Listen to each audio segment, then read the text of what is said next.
అందరికీ నమస్కారం. ఉద్యోగులు, పెన్షనర్లు, ఉపాధ్యాయులకు సంబంధించిన ప్రతి అప్డేట్, ప్రతి సమస్య పట్ల సపోర్టివ్‌గా వీడియోస్ అయితే వస్తాయి. తప్పకుండా సబ్స్క్రైబ్ చేసుకోండి. వీడియోస్ మాత్రం చాలా మంది చూస్తున్నారు. లైక్ చేయలేదు, ఖచ్చితంగా లైక్ చేయండి. ఇక వీడియోలోకెళ్తే ఏపీ ఉద్యోగులు, పెన్షనర్లు, ఉపాధ్యాయులైతే ఉద్యమ కార్యాచరణ ప్రకటించాల్సినటువంటి ఆహ్, సమయం ఆసన్నమైందని ఇక్కడ కనిపిస్తుంది. ఇక ఏపీ అసెంబ్లీ సాక్షిగా ఉద్యోగులు, పెన్షన్‌లకు సంబంధించి ప్రభుత్వం వారినైతే అన్యాయానికి గురిచేసినట్లే అనిపిస్తుంది. ఉద్యోగులకు సంబంధించి పీఆర్సీ పైన గానీ, డీఏ విడుదలపై గానీ, ఐఆర్ మంజూరుపై గానీ, పెండింగ్ బిల్స్ విడుదలపై గానీ ఎలాంటి క్లారిటీ ఇవ్వనటువంటి సందర్భం కనిపిస్తుంది. ఇక ఉద్యోగ జేఏసీ ఇన్ని రోజులు కామ్‌గా ఉన్నది. ఇప్పటికైనా సగటు సాధారణ ఉద్యోగులు లక్షల్లో నష్టపోతున్నారు. మరి ఉద్యోగ జేఏసీ ప్రభుత్వం మీద ఒత్తిడి తీసుకురావాల్సినటువంటి పరిస్థితి ఉంది. వెంటనే ఉద్యమ కార్యాచరణ ప్రకటించాలని చెప్పేసి ఉద్యోగులందరూ కూడా ఉద్యోగ జేఏసీ మీద ఒత్తిడి తీసుకొస్తున్నారు. ఇక 3న మంత్రివర్గ సమావేశం కూడా ఉంది ఏపీలో. ఈ మంత్రివర్గ సమావేశంలోనైనా దసరా కానుకగానైనా దసరా దీపావళి పండుగల సందర్భంగా ఉద్యోగులు, పెన్షన్లకు రావాల్సినటువంటి డీఏలు, మధ్యంతర భృతి 30% మంజూరు చేయాలి. పీఆర్సీ కమిషన్ని వెంటనే ఏర్పాటు చేసే విధంగా ఈ 3వ తేదీన మంత్రివర్గ సమావేశంలో నిర్ణయం తీసుకోకపోతే ఉద్యోగులు, పెన్షనర్లు, ఉపాధ్యాయులందరూ కూడా భారీ ఎత్తున ఉద్యమానికి దిగే అవకాశం ఉన్నట్లయితే కనిపిస్తుంది. ఇక్కడ మండలిలో పీఆర్సీ, ఉద్యోగులకు సంబంధించిన పీఆర్సీ, డీఏలు, పెండింగ్ బిల్స్, మధ్యంతర భృతిపై ఆర్థిక బకాయిలు చెల్లించాలని గోపీమూర్తి తదితర వైఎస్ఆర్సీపీ ఎమ్మెల్యేలు అందరూ కూడా ప్రభుత్వాన్ని అయితే నిలదీయడం జరిగింది.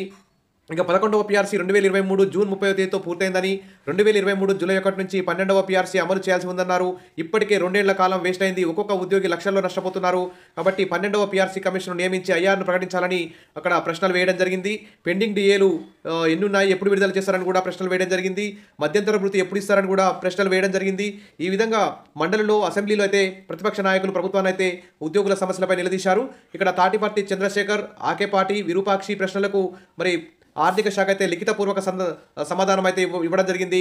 ఆ ప్రభుత్వం ఆర్థిక శాఖ ఇచ్చినటువంటి సమాధానాలు చూస్తే ఉద్యోగులకు ఇప్పట్లో డీఏలు లేనట్లే, మధ్యంతర భృతి అసలే లేనట్లే, పీఆర్సీ అసలు ఆలోచనే లేనట్లు కనిపిస్తుంది. ఇక్కడ చూడండి, ఇక్కడ ఎమ్మెల్సీలు, ప్రతిపక్ష నాయకులు అడిగిన ప్రశ్నలు చూస్తే గౌరవనీయులైన ఆర్థిక శాఖ మంత్రి గారు దయచేసి ఈ క్రింది సమాచారం తెలియజేస్తారా అని చెప్పేసి ప్రతిపక్ష నాయకులు ప్రభుత్వాన్ని ఇక్కడ ఈ ప్రశ్నలు అడగడం జరిగింది.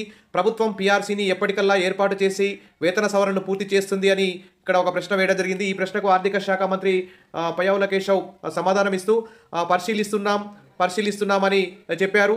ఈ పీఆర్సీ మీద పరిశీలించేదేముంది?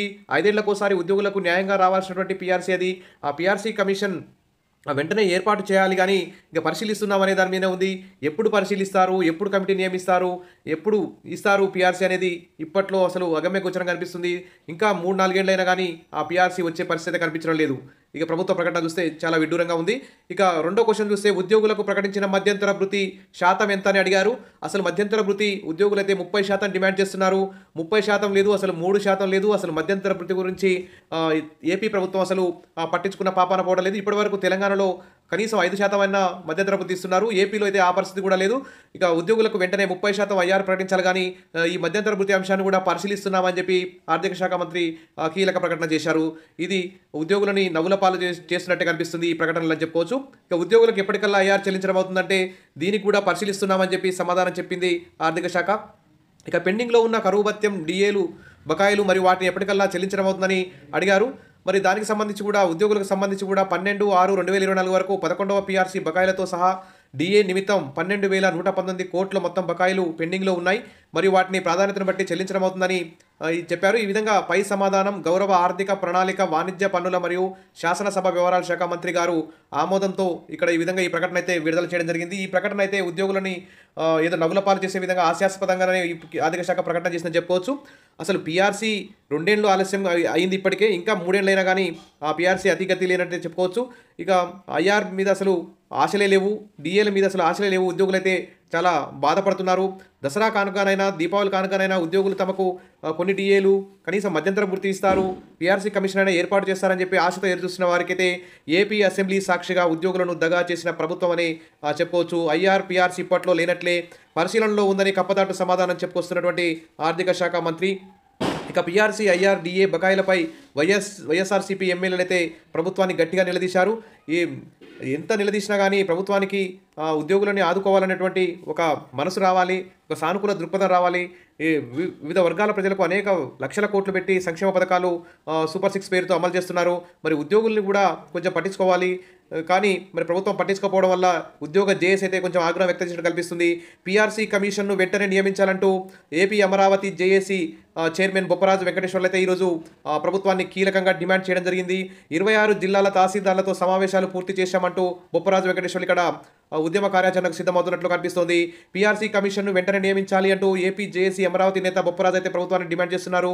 ఇక సగటు సాధారణ ఉద్యోగులు కూడా పీఆర్సీ కమిషన్ నియమించి మధ్యంతర భృతి ఇచ్చి డిఏలు ఇచ్చి దాదాపు 30,000 కోట్ల పెండింగ్ బిల్లు కూడా వెంటనే విడుదల చేయాలని, దసరాకైనా పీఆర్సీ సంగతి తేల్చుతారని చెప్పేసి మరి డిఏ బకాయిలు విడుదల చేయండి, రిటైర్డ్ ఉద్యోగుల కష్టాలు తీర్చండి, కాంట్రాక్ట్ అవుట్సోర్సింగ్ ఉద్యోగులను ఆదుకోవాలని ప్రభుత్వానికి ఏపీ జేఏసీ సగటు సాధారణ ఉద్యోగులందరూ కూడా డిమాండ్ అయితే వినిపిస్తున్నారు. మరి ప్రభుత్వం ఇంతవరకు అసలు ఉద్యోగులకు సంబంధించి ఎలాంటి స్పందన లేకపోవడం, ఉద్యోగుల ఆర్థిక సమస్యల పరిష్కారానికి కానీ ఆర్థికేతర సమస్యల పరిష్కారానికి కానీ ఎలాంటి స్పందన లేకపోవడం అయితే అన్యాయమని చెప్పవచ్చు. దసరా నేపథ్యంలో డిఏ మంజూరు చేయాలంటూ ఏపీటీఎఫ్ ఉపాధ్యాయ సంఘం కూడా ఇక్కడ డిమాండ్ చేసింది. ఆల్రెడీ ఉపాధ్యాయ సంఘాలు కూడా భారీ ఎత్తున మీటింగ్ పెట్టాయి, ప్రభుత్వం మీద అసంతృప్తిగా ఉన్నాయి. త్వరలో ఏపీలో స్థానిక సంస్థల ఎన్నికలు కూడా 4 దశల్లో జరగబోతున్నాయి. ఈ స్థానిక సంస్థల ఎన్నికల సందర్భంగానైనా వారి ముందైనా ఉద్యోగ చేసి ప్రభుత్వం మీద ఒత్తిడి తీసుకురావాలి, ఉద్యమ కార్యాచరణని చాలా పకడ్బందీగా ప్రకటించాలి. అప్పుడే ప్రభుత్వం దిగివచ్చి ఉద్యోగులకు కనీసం డిఏల్లో కొన్ని డిఏలైనా మధ్యంతర భృతి 30%, పీఆర్సీ కమిషన్ రిపోర్ట్ నియామకమైన చేసే అవకాశం ఉంది. కాబట్టి ప్రభుత్వం ఇప్పటికైనా సెంట్రల్ గవర్నమెంట్ ఆల్రెడీ రైల్వే ఉద్యోగులకు దసరా బోనస్ ఇచ్చింది. తెలంగాణ ప్రభుత్వం కూడా తెలంగాణ సింగరేణి కార్మికులకు ఒక్కొక్క ఉద్యోగికి 2 లక్షల చొప్పున బోనస్ కూడా ప్రకటించింది. ఈ విధంగా ప్రతి ప్రభుత్వం కూడా దసరా దీపావళి కారణంగా ఉద్యోగులకు ఎంతో కొంత మేలు చేసే విధంగా నిర్ణయాలు ప్రకటిస్తాయి. కానీ ఈసారి ఉద్యోగులను అయితే అసలు గాలికి వదిలేశాయి. వారేమి గొంతెమ్మ కోరికలు కోరలేదు. వారికి 6 నెలలకు ఒకసారి రావాల్సిన డిఏలు, 5 ఏళ్లకు ఒకసారి ఇవ్వాల్సిన పీఆర్సీలు, రిటైర్మెంట్ కాగానే రిటైర్మెంట్ బెనిఫిట్స్, ఆరోగ్యశ్రీ పథకం, ఈ విధంగా వీటిని గురించే అడుగుతున్నారు. కానీ గొంతెమ్మ కోరికలు ఏమీ కోరలేదు. ఖచ్చితంగా మరి ప్రభుత్వం ఈ దసరాకైనా పీఆర్సీ సంగతి తేలుస్తుందని, పీఆర్సీ కమిషన్ నియమిస్తుందని, అక్టోబర్ 3న జరిగే ఈ క్యాబినెట్ సమావేశంలో ఖచ్చితంగా మరి ఉద్యోగుల ఆర్థికేతర సమస్యల పరిష్కారానికి ఖచ్చితంగా ఒక కీలక ప్రకటన చేస్తుందని, లేకపోతే ఉద్యోగ జేఏసీ ఉద్యోగులందరూ కూడా ప్రభుత్వం మీద తిరుగుబాటు చేసే అవకాశం ఉన్నట్లయితే కనిపిస్తుంది. చాలా అసంతృప్తిగా ఉన్నారు ఉద్యోగులు. అసలు దసరా కోసమే ఎదురు చూశారు. ఖచ్చితంగా ఈసారి మాకు 2 ఏళ్లు దాటిపోయింది కాబట్టి ఐఆర్ ఖచ్చితంగా వస్తుందని చెప్పి ఆశపడ్డారు. కానీ ప్రభుత్వం అయితే అసెంబ్లీ సాక్షిగా ఉద్యోగులను అయితే చాలా అన్యాయం చేసిందని చెప్పుకోవచ్చు. ఈ విధంగా కీలక ప్రకటన ఆర్థిక శాఖ చేయడం మాత్రం అన్యాయం. పరిశీలన చేస్తున్నామని చెప్పే కంటే బడ్జెట్లో కొన్ని నిధులు కేటాయించి ఖచ్చితంగా రేపు బడ్జెట్ ఏప్రిల్లో ఉగాది వరకైనా దాదాపు ఉద్యోగులకు సంబంధించిన 30,000 కోట్ల బకాయిలు మొత్తం తీర్చి వారి యొక్క డిఏలు, వారి యొక్క పీఆర్సీలు, ఐఆర్ మొత్తం కూడా మంజూరు చేసి ఉద్యోగుల్ని, ఉపాధ్యాయుల్ని, పెన్షన్లందరినీ ఆదుకోవాలని అందరూ కూడా డిమాండ్ అయితే చేస్తున్నారు. ఇది ఈరోజు ఏపీ ఉద్యోగుల పెన్షన్లకు సంబంధించి ఏపీ ప్రభుత్వం ఒక అన్యాయమైనటువంటి కీలక ప్రకటన చేయడం ఇది అన్యాయమని చెప్పుకోవచ్చు. ఉద్యోగులందరూ కూడా చాలా అసంతృప్తిగా ఉన్నారు. ఖచ్చితంగా మరి ఆర్థిక శాఖ మంత్రి చంద్రబాబు నాయుడు గారు మరి ఉద్యోగ సంఘాలని చర్చలకు పిలిచి వారి యొక్క సమస్యలు ఏంటివి, ఆ సమస్యల్లో ప్రాధాన్యత క్రమంలో పరిష్కరించే విధంగా చర్యలు తీసుకోవాలి. కానీ ఇలా ఉద్యోగుల సమస్యలు తత్సారం చేయడం, గాలికి వదిలేయడం అయితే అన్యాయం.